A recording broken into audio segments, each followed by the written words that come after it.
Hey everybody, it's Paula here. We are going to go over a really good sacroiliac joint stretch.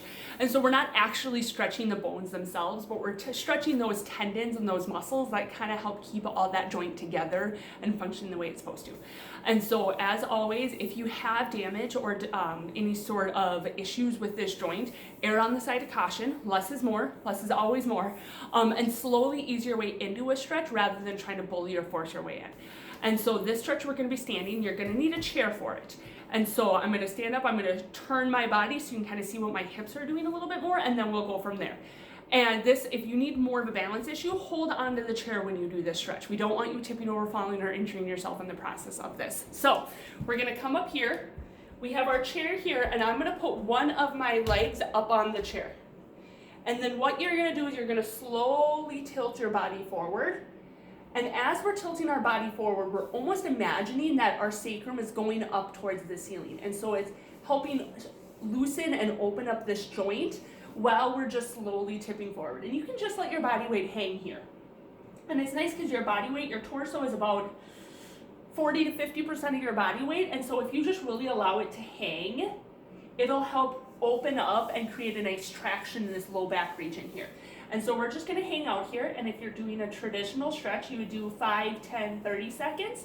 If you're doing a myofascial release stretch, you would hang out for that 3 minutes or longer. And then another thing to keep in mind when we're stretching this joint here is that you might feel it somewhere else other than the area you're trying to stretch. This is a very dynamic stretch. We're going into our leg, we're going up into our back, we're going into our supporting thigh. And so you might feel this stretch in your hamstrings rather than your sacral area. That's okay. That just means that your hamstring is tighter than your sacral area. And so as you soften and deepen into this stretch, the hamstring will start loosening, and then you could feel it going up into your sacroiliac region. And then the other thing to keep in mind when you're doing this stretch is make sure that you're keeping your weight even on both your feet. You don't want to be putting all of your weight on one foot or the other, because then it's going to stress that side of the sacroiliac joint. And so like I said, you're just going to let everything hang and settle down. And then always make sure you do both sides. If you're going to do this where you have your right leg up, turn around after you're done and do it with your left leg up to that. Make sure that you're nice and evenly balanced so that you're not walking around kitty-wampus or in circles for the next 5 days. So, and then as always, when you come out of a stretch, it's nice to give yourself as much support as needed. Like I said, if you were a little topsy-turvy, you would have hung on to the back of the chair the whole time. But right now, I'm just going to put my hand on my foot here, and I'm just going to use my arm to help slowly walk and push myself up.